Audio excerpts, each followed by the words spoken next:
जो हुजूर की पनाह में आ जाता है ना वो बच जाता है। अल्लाह करे आपको समझ आए मेरी बात की। जो हुजूर की पनाह में आ जाता है वो जो दुनियादार रहता है, मालदार रहता है, हुजूर की पनाह में नहीं आता वो बेसुकून रहता है। फरमाते हैं यहाँ दुनिया में भी हुजूर की पनाह में आ जाओ, आज ले उनकी पनाह। और आज दलील आपने इब्ने माजा की हदीस लिखी है, हज़रत तमीम दारी हदीस के रावी हैं, आला हज़रत ने लिखी है। फरमाते हैं जो हुजूर की पनाह में आया बच गया। दलील देते हैं, फरमाया इंसान तो इंसान, जानवर भी आते थे तो बच जाते थे। हज़रत तमीम दारी रज़ी अल्लाह तआला अन्हु फरमाते हैं कि हम खड़े थे, एक ऊँट दौड़ता हुआ आया। नबी करीम सल्लल्लाहु अलैहि वसल्लम के पहले उसने कदमों पे सजदे किए। सहाबा कहने लगे हुजूर हमें भी इजाज़त दें। फरमाया वो तो बेजुबान है, उसे तो पता कोई नहीं, पेशे नज़र है वो नौबहार, सजदे को दिल है बेकरार, रोकिए सर को रोकिए यही तो इम्तिहान है। फरमाया उसे क्या पता, तुम तो मुकल्लफ हो शरीयत के, तुम्हें इजाज़त नहीं है। और आला हज़रत ने दो टोक लिखा है, फरमाया सिवाय खुदा के किसी को ताज़ीमी सजदा भी हराम है। ये नोट कर ले मेरी बात। और आला हज़रत ने फतावा रज़विया में लिखा है किसी कब्र पे जाओ तो 4 हाथ दूर खड़े रहो। अल्लाह करे आपको समझ आए। कितने हाथ? 4 हाथ दूर खड़े रहो, सूरत फातिहा पढ़ो, दुरूद शरीफ पढ़ो, जिस कब्र पे गए हो उनकी रूह को इसाले सवाब करो, उनके वसीले से दुआ मांगो। आला हज़रत फरमाते हैं कब्र को सजदा बिल इत्तिफाक हराम है, तवाफ कब्र का करना बिल इत्तिफाक हराम है, बोसा लेने में इख्तलाफ है कि जायज़ है कि नाजायज़ है, लेकिन बोसे से भी चूंकि शक पड़ता है तो फरमाते हैं अहमद रज़ा की राय ये है कि बोसा लेने से भी बचा जाए। वो आ गया तो इससे अगली बातें करता है, बस खामोश रह, बाअदब रह और पीछे रह। तो हज़रत तमीम दारी कहते हैं ये हदीस आला हज़रत ने लिखी है लमन वल उला में। फरमाते हैं कि ऊँट ने पहले सजदा किया, कदम चूमे, फिर उसने हुजूर के कान में कोई बात कही। रोजे दे दिवाले ने गुलामां दियां टोलियां, एक पे सुनदा करोड़ां दियां बोलियां। यानी ऊँट ने बात की तो हुजूर ने वो भी सुन ली। आला हज़रत कहते हैं जो पनाह में आता है बच जाता है।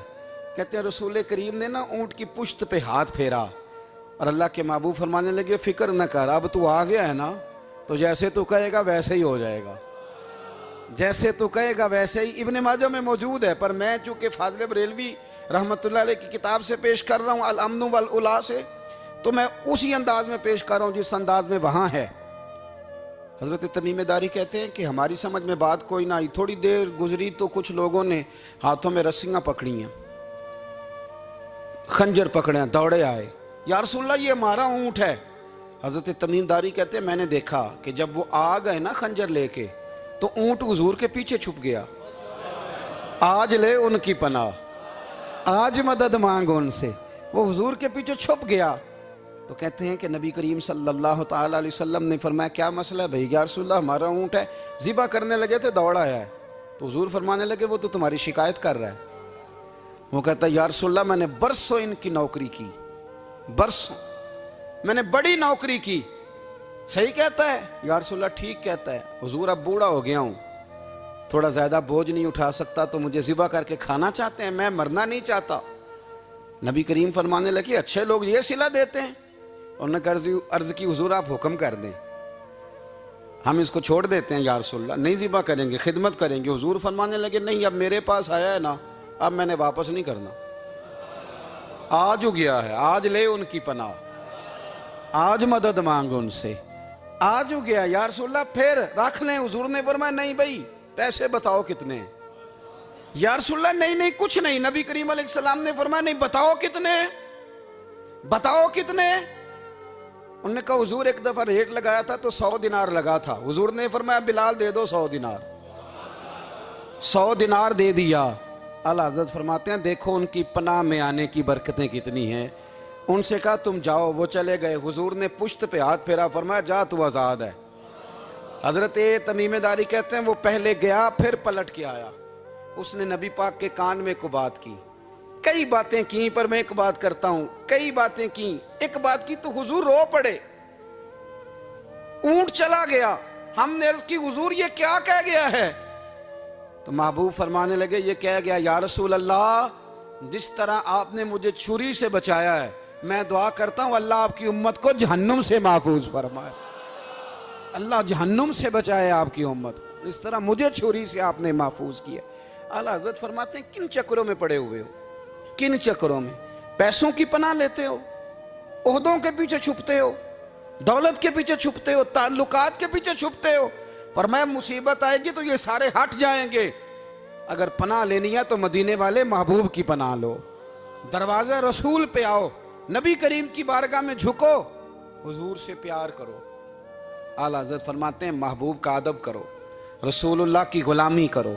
फरमाते हैं फिर के गली गली तबाह, ठोकरें सब की खाएं क्यों, दिल को जो अक्ल दे खुदा तो तेरी गली से जाए क्यों। और फरमाने लगे जान है इश्क मुस्तफ़ा, रोज़ फुजूं करे खुदा, जिसको हो दर्द का मज़ा वो नाज़े दवा उठाए क्यों, जिसको हो दर्द का मज़ा वो नाज़े दवा उठाए क्यों। उन्होंने महबूब करीम की मोहब्बत का पैगाम दिया, सहाबा की मोहब्बत का, बोलिए, सहाबा की मोहब्बत का। पूरी किताब लिखी हज़रत सिद्दीक़ अकबर जनाब उमर के फ़ज़ाइल पर।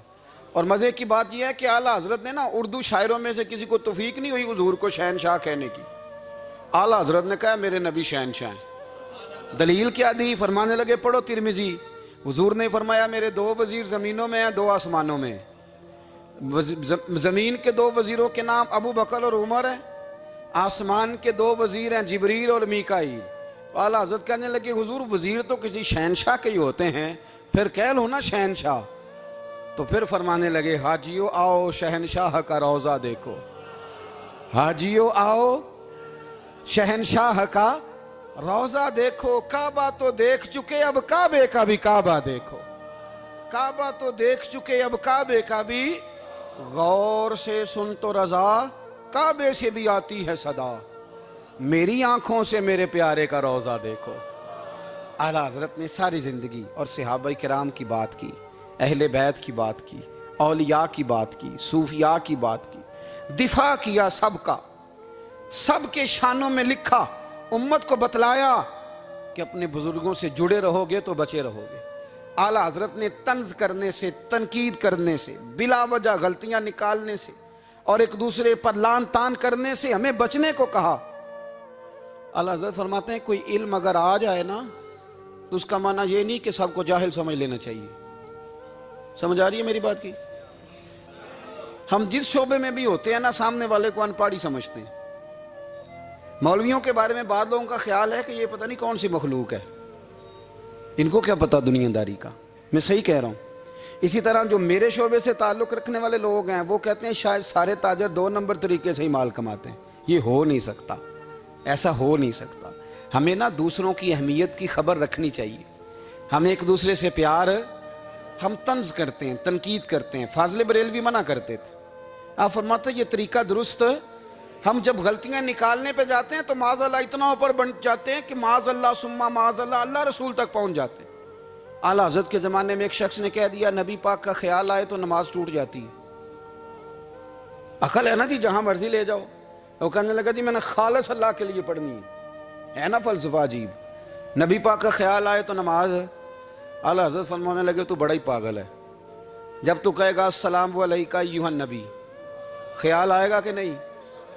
फरमाने लगे तू बड़ा ही नादान है। जब तू कहेगा अल्लाहुम्मा सल्ली अला मुहम्मदिन व अला, ख्याल आया कि नहीं आया? फरमाने लगे तू नबी पाक की बात करता है, नमाज में तो अब्बा अम्मा का भी ख्याल आता है। रब्बना ग़फ़िरली वाली वालिदैया। फरमाने लगे रब्बे के ख्याल से नहीं टूटती तो मदीने वाले के ख्याल से कैसे टूट गई? फरमाने लगे बड़ा ही बेवकूफ़ है तू। आला हज़रत फरमाने लगे तू कहता है हुजूर का ख्याल आए तो टूट जाती है। फरमाने लगे जब तक हुजूर का ख्याल आए ना नमाज होती नहीं। जब तक हुजूर का ख्याल ना आए नमाज होती नहीं, सवाल ही नहीं पैदा होता। लोगों ने कहा जनाब वो किस तरह? तो आला हज़रत फरमाने लगे अल्लाह ने कहा कुरान में वाक़िमुस्सलात, नमाज पढ़ो। ये नहीं बताया कितनी पढ़नी है, और ये भी नहीं बताया फजर की कितनी पढ़नी है, ये भी नहीं बताया जोहर की, ये भी नहीं बताया क़याम कैसे करना है, हमें ये भी नहीं बताया रुकू कैसे करना है। हमें पता कैसे पता चला? जब सहाबा ने कहा ना रब कहता है नमाज पढ़े तो कैसे पढ़े, तो हुजूर फरमाने लगे सल्लू कमा रअयतुमूनी उसल्ली, नमाज उस तरह पढ़ो करो जिस तरह मुझे पढ़ते हुए देखते हो। तो कहा ये तो कैसी अजीब बात कर रहा है कि नबी करीम सल्लल्लाहु अलैहि वसल्लम का ख्याल आए। और फिर बड़ी मज़ेदार बात, एक शख्स ने आला हज़रत से आके ना, उस ज़माने में ना एक आर्या मज़हब होता था, अब अल्लाह का शुक्र है वो कोई नहीं। अब वैसे जो बड़े नए नए मज़हब निकल आए हैं, जो आदमी जितना पढ़ जाता है माज़अल्लाह वो एक नई बात ही शुरू कर देता है, और जो अनोखी बात करे उसके पीछे रश भी ज़्यादा हो जाता है। स्टाइल ज़रा हटके हो ना जी तो ज़रा माहौल जल्दी बन जाता है। तो वो आर्या मज़हब था, तो वो एक आर्या आ गया आला हज़रत के पास, आके कहने लगा कि फ़र्ज़ की अहमियत ज़्यादा है कि सुन्नत की। तो आला हज़रत फरमाने लगे भाई अहमियत तो फ़र्ज़ की ज़्यादा है। तो कहने लगे आपका वज़ू तो फिर सुन्नत से शुरू होता है। वज़ू में पहला फ़र्ज़ है मुँह धोना, और आप सबसे पहले हाथ धोते हैं, ये भी सुन्नत। नाक में पानी डालना ये भी, कुल्ली करना ये भी। मेरी बात की समझ आ रही है? उसने कहा ये आप अजीब लोग हैं, फ़र्ज़ अगर बड़ा है तो पहले फ़र्ज़ होना चाहिए था। समझ आ रही है मेरी बात की? लोग दीन पर बड़े बड़े मुख्तलिफ एतराज़ात करते हैं ना, उसने कहा जी पहले होना चाहिए था फ़र्ज़। तो मुंह धोना फ़र्ज़ है, आपने घुटनों तक हाथ धोए, अब ये जो आपने हाथ धो ये भी सुन्नत, कुल्ली करी तो वो भी सुन्नत, नाक में पानी डाला तो वो भी सुन्नत, तो आप तो चौथे नंबर पे फ़र्ज़ अदा कर रहे। तो आला हज़रत फरमाने लगे तुम असल में महबूब का ग़ुलाम नहीं ना। हाँ तुझे क्या पता हो ये बात क्या है, तू बैठ जा हमसे सुन, हम तुझे बताते हैं। उसने कहा जी क्या मतलब? फरमाने लगे ये महबूब जो है ना हमारे, ये हमें बड़ी जगहों से बचाते हैं, ये बचा बचा के फ़राइज़ तक ले जाते हैं। क्या क्या मतलब? कहने लगे हुजूर ने हमें कहा है कि पहले ना हाथ धो लो, पता चल जाए पानी ज़्यादा गर्म तो नहीं, मुंह जाली ना जाए, पहले ना देख लो। फरमाया फिर नाक में डाल के पता करा लो कि इसमें से बदबू तो नहीं आती, सुन्नत भी अदा हो गई, पता भी चल गया बू तो नहीं आ रही। और फरमाया फिर मुंह में डाल के चख लो कि बद जायका तो नहीं। अब ये 3 सुन्नतें अदा करके तुम फ़र्ज़ अदा करोगे तो अल्लाह भी राज़ी होगा, अल्लाह के रसूल भी राज़ी होंगे। और रज़विया में इस मज़मून को बयान करते तिरमिज़ी शरीफ की वो हदीस नकल करते हैं। आप फरमाते मुसलमानों इस हदीस को याद कर लो, अगर तुम इसे याद करोगे तो मजबूत हो जाओगे। हदीस क्या है? नबी करीम सल्लल्लाहु अलैहि वसल्लम ने फरमाया अगर सारे इंसान मिल के भी तेरा बुरा करना चाहें तो जब तक रब की मशीयत ना हो वो तेरा बुरा कर नहीं सकते। और हुजूर सल्लल्लाहु अलैहि वसल्लम ने फरमाया अगर सारे इंसान मिल के तेरा भला करना चाहें तो जब तक रब की रज़ा ना हो तेरा भला हो नहीं सकता। तो आला हज़रत फरमाते इस चीज़ को ज़हन में बिठाओ, मुसलमानों अपना रुजू अपने रब रसूल की तरफ मजबूत करो। ये क्या बात हो गई कि मैं इससे भी डर रहा हूँ, मैं उससे भी डर रहा हूँ, वो भी मेरे पीछे लग गया। फाज़िल बरेलवी रहमतुल्लाह अलैह इन चीज़ों से मना फरमाते थे।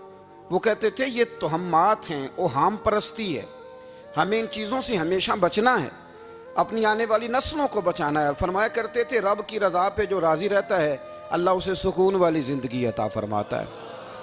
हमारे यहाँ लोग पूछते हैं तबीयत कैसी है, लेकिन यूपी में, सीपी में, लखनऊ में पूछा जाता है कि क्या शिकायत है आपको? कहते हैं जी सर दर्द की शिकायत है। ये उर्दू का एक मुहावरा है। जनाब क्या शिकायत है? कहते हैं जी मुझे कमर दर्द की शिकायत है। फिर पूछने वाले पूछते हैं कि जनाब उस शिकायत का क्या बना? तो सदरुल शरिया मौलाना अमजद अली साहब आज़मी रहमतुल्लाह अलैह फरमाते हैं आला हज़रत को बुखार था तो मैं हाजिर हुआ, तो मैंने कहा हुजूर शिकायत का क्या बना? कहने लगे मौलाना पढ़े लिखे हो के तो ऐसी बातें ना करो, शिकायत किससे करनी है? रब ने जिस हाल में रखा है बड़ा ही अच्छा रखा हुआ है। शिकायत का क्या माना हुआ? अल्लाह ने जहां समझा मुनासिब उसने हमें रखा है, शिकायत क्या होती है? मुझे किसी से शिकायत नहीं। फरमाया करते थे अल्हम्दुलिल्लाह मुझे सर दर्द भी होता है और बुखार भी होता है और मैं बड़ा खुश हूँ। ये वो वाली बीमारियां हैं, ये वो अमराज हैं जो नबियों के कदम भी चूमने आया करते थे। मैं खुशबख्त हूँ कि वो अमराज जो अम्बिया के पास आते थे, सर दर्द और बुखार, वो मुझे लगते हैं। अपनी ज़िंदगी को रज़ा वाली ज़िंदगी बनाया। यकीन बड़ा कामिल था मेरे आला हज़रत का। इमाम गज़ाली ने हदीस लिखी है, नबी करीम सल्लल्लाहु अलैहि वसल्लम ने फरमाया यकीन इस तरह सीखा करो जिस तरह तुम कुरान सीखते हो। आज मेरे दौर का सबसे बड़ा मसला यकीन की कमज़ोरी है। मुसलमान कच्ची पक्की सोचें सोचता है, कमज़ोर कमज़ोर जुमले बोलता है, इसको दुनियादारों के वादों पर इत्माद जल्दी होता है। लेकिन माज़अल्लाह अल्लाह रसूल के वादों के बारे में ये कई दफ़ा शकूक का शिकार होता है। इसे समझना चाहिए। फाज़िल बरेलवी एक पुख्ता यकीन वाली शख्सियत थे, पुख्ता यकीन वाली। बरेली शरीफ के दाएं बाएं ताउन का मर्ज फैल गया तो आला हज़रत फरमाते हैं मेरे मुंह में भी कुछ गिल्टियाँ निकल आईं। तो बाज़ लोगों ने कहा शायद आपको भी ताउन हो गया है। आला हज़रत रहमतुल्लाह अलैह फरमाते हैं जो सबसे बेहतरीन तबीब था वो लाया गया। उसने मेरा मुंह देख के, गिल्टियाँ देख के कहा खो आपको तो ताउन का मर्ज हो गया है। तो आला हज़रत फरमाने लगे मुझे सारी बीमारियाँ लग सकती हैं, ये नहीं लग सकती। उसने कहा हकीम मैं हूँ कि आप हैं? फरमाया नहीं आप ही हैं, पर यह बीमारी मुझे नहीं लग सकती, ये मुझे हो नहीं सकती। उसने इसरार किया तो आला हज़रत रहमतुल्लाह ताला अलैह उसको कहने लगे मियाँ तू जो मर्जी कर लेकिन मुझे ताउन का मर्ज नहीं हो सकता, ये बात तय है। वो नाराज़ होकर चला गया। अब ताउन की जो गिल्टियाँ होती थी ना वो बड़े बड़े महीनों नहीं जाती थी, तकलीफ़ रहती थी। आला हज़रत कहते मैंने उसी रात ना थोड़ी सी काली मिर्चों का सफ़ूफ बनाया और मिसवाक में रख के जब मुंह के अंदर छिड़का तो थोड़ा सा खून निकला और मेरा मुंह बिल्कुल ठीक हो गया। सवेरे मैंने कहा बुलाओ ना अपने हकीम को जो कहता था ताउन हो गया है। तो लोग कहने लगे हुजूर आपको वैसे कैसे पता था ताउन नहीं है?